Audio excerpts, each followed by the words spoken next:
What's going on, gamers? Today we're back with some more Worldslayer. What we're going to be covering today is the best mods you should be grabbing for your Pyromancer.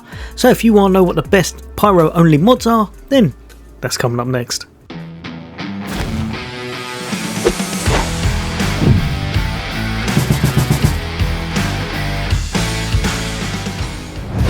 Welcome back everybody. Today we're here to show you some of the best mods you can get on your Pyro.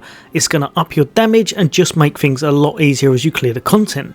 As always, if this helps you out, then a like would be greatly appreciated, and if you'd like to become a member of the channel for more videos like this and much more, then why not hit that subscribe and bell icon. But for now, we're going to be looking for the best mods that you can only get on your Pyromancer. So I'll be kicking it off with the tier 1 mods, and then we'll move on to some of the truly powerful ones on tier 3 just after that. One that you shouldn't be overlooking, frequent phaser. With this on, the 30% reduction and with how much cooldown you can get in your tree now can mean you're popping your phaser beam whenever you pretty much want.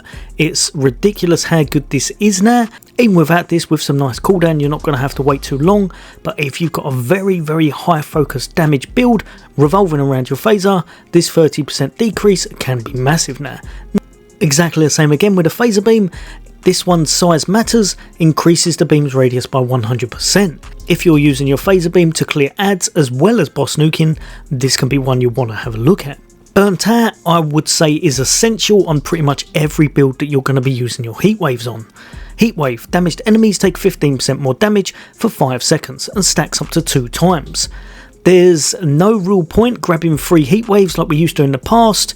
This will do the job with one, or I believe with the returning one. Always worth having, gives up to 30% extra damage to those targets and perfect for those elites and boss enemies. For your overheat, we've got Phoenix Force. Just an additional way to get anomaly power is always really needed in any anomaly build. If you're going with the overheat, this is one of the best ones you can have. An additional set amount of anomaly power per status consumed by the skill for 8 seconds and can stack up to 10 times. This can really be worth having and is one of the bigger anomaly power-ups in the right builds, so not to overlook it if you're using that overheat skill. Again with overheat, 3rd degree. Increases your weapon damage against enemies damaged by the skills by 25% for 3 seconds. Things like this weren't really used much in the base game because you didn't have the variety of mods that you have now. Things like this are now more viable. If you're going for a weapon build and you've got overheat on your bar, you'll probably want to look at this because it's going to give you a huge amount of damage increase when you're aiming for those targets. For Feed the Flame, Final Breath reduces the skill's cooldown by 50%, meaning you can pretty much grab your energy back whenever you want. Another one that you're going to be using often if you're using those weapon damage builds will be Bullet Absorption. Feed the Flames replenishes 40% of the ammo in your magazine for every enemy affected by the skill. Most times, if you're going for a build about firepower, you're probably going to Feed the Flames on your build in order to get your ammo back nice and easy. Another one for Feed the Flames increases your skill's damage by the value of your skill leech. Now most times you're probably thinking this isn't worth it, however there is a gear set now that makes this well worthwhile. So if you're running, I believe it's the Scorched Sealets, this could be one you might want to pick up. True Blast for the Thermal Bomb gives a massive increase to that damage. As you can see here, it's at 709,000. When they do explode, if you've got an area effect going off, anytime you can get extra damage to it, it works out amazing. This is one of the better ones if you're trying a lot of ad clear. Now for your volcanic rounds, Lava Shots is just amazing. Increase your bonus firepower by 25% while the skill is active. Most times you're going to want this to be pretty much active as much as you can, and 25% now for your firepower is one of the biggest boosts you're going to get, so well worth having. Pretty much the complete opposite to this is Reload Boost. Volcanic rounds, a powerful 25% anomaly damage bonus is granted after the skill ends. So if you're using a build where you're going to be using your volcanic rounds, but you're not going to be trying to keep them up all the time, honestly, I don't know how that'll work 100% because most times you will. But if you were going to put that into some kind of a build and you want a big old anomaly increase because you're going for your anomaly power instead, this would be the one you'd want to chuck on. Jumping over to the big boy tier 3 ones, and we're kicking it off with Death Sentence.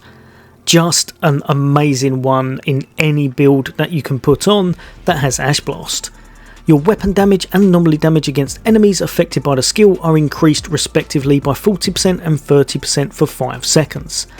This means elites and bosses take massive amounts of extra damage. Worth putting into pretty much any build. I would say this one is a given, just for the extra damage it's going to provide for those tougher targets. Jumping over to the Phaser Beam, and we've got Ashen Champion. Phaser Beam inflicts ash on enemies instead of burn. Each enemy hit boosts your anomaly power by 20% for 10 seconds and can stack up to 5 times.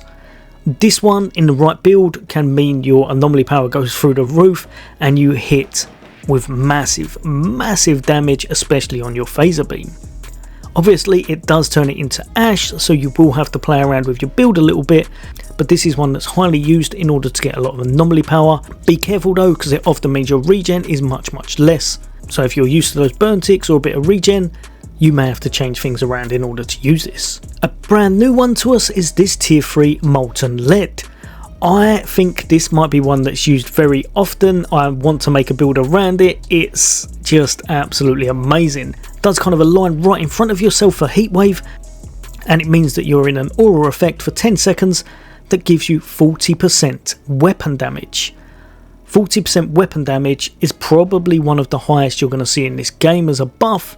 So if you've got a weapon build on and you like to use heat waves, especially if you can link it up with that 15% extra damage when you hit them with it, this means you're going to take things down very fast for those tougher enemies. Another nice one is Scorched Earth.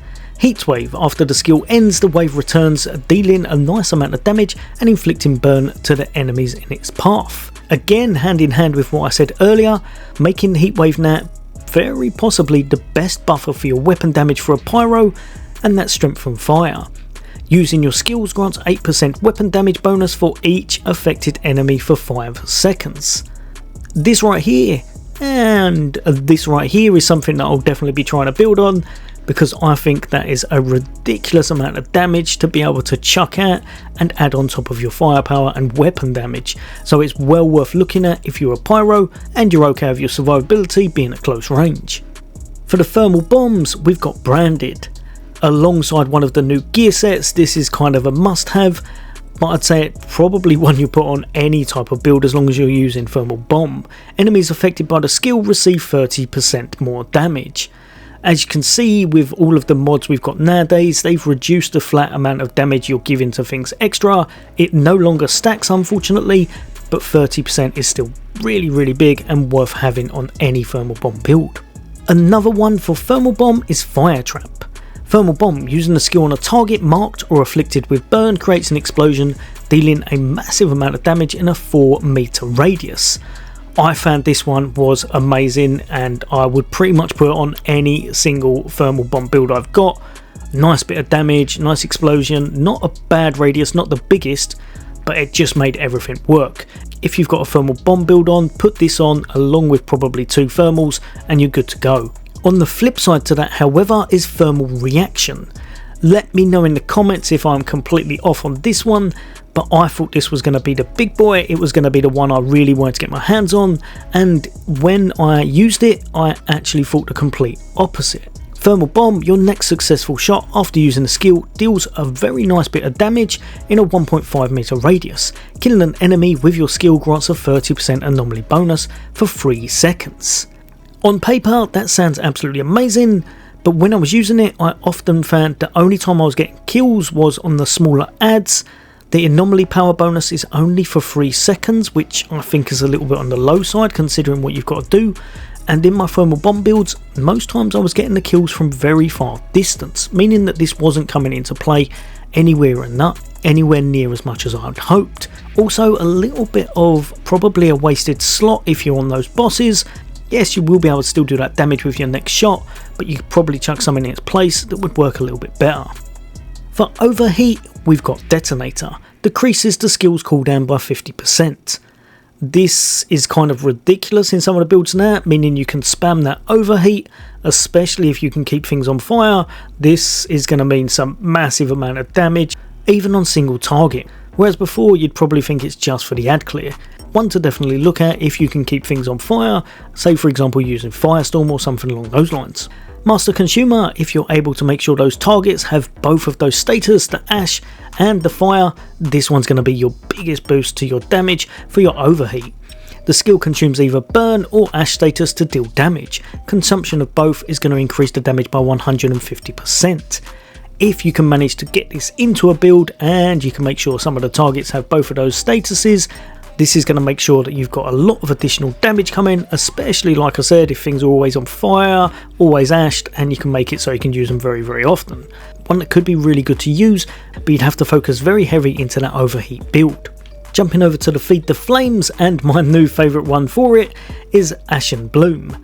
Enemies affected by the skill explode, dealing 330,042 damage depending on your level obviously, and inflicting ash to targets within a 3 meter radius. This does a nice bit of crowd control, it does a nice bit of damage, you're getting your health back as you go. If you can spec into this kind of a path, you can have a lot of fun with this and have a lot of survivability, especially if you're picking up some of the other options, like able to consume 2 more of them at once. Also works extremely well on one of the new gear sets. Another one to look at is Cauterizing Flames. Feed the Flames, every percent of overheal gained through the skill increases your bonus firepower by 1% for 5 seconds, up to 50%. If you're able to make use of this, I don't know what I'm doing with my controller here, if you're able to make use of this, 50% is huge. Like I said earlier, 40% is massive, so 50% is even better than that. If it's possible to put that alongside it, for example, that could be something that's pretty spectacular. Now for the eruptions, unfortunately they've not given us anything tasty this time, no new ones as such, but you have got 2 that you would be using as standard if you're going for an eruption build. You're going to want as many as possible, so this one, Eruption, the skill can be activated 1 more time, triggering the before triggering the cooldown. The skill now also inflicts burn. Well worth having in any eruption build. I'd say you're probably going to want more than 1, maybe even 3 if you're going down that eruption path, so making sure you have this one on is pretty much a must. And finally, improved damage. Eruption increases explosion damage by 280,000. If you're going that eruption route, make sure to pick both of these up, because you're going to want the increased damage and you're going to want to be able to spam a few of them in order to take down those tougher enemies. Last on our list, and we have Susceptibility.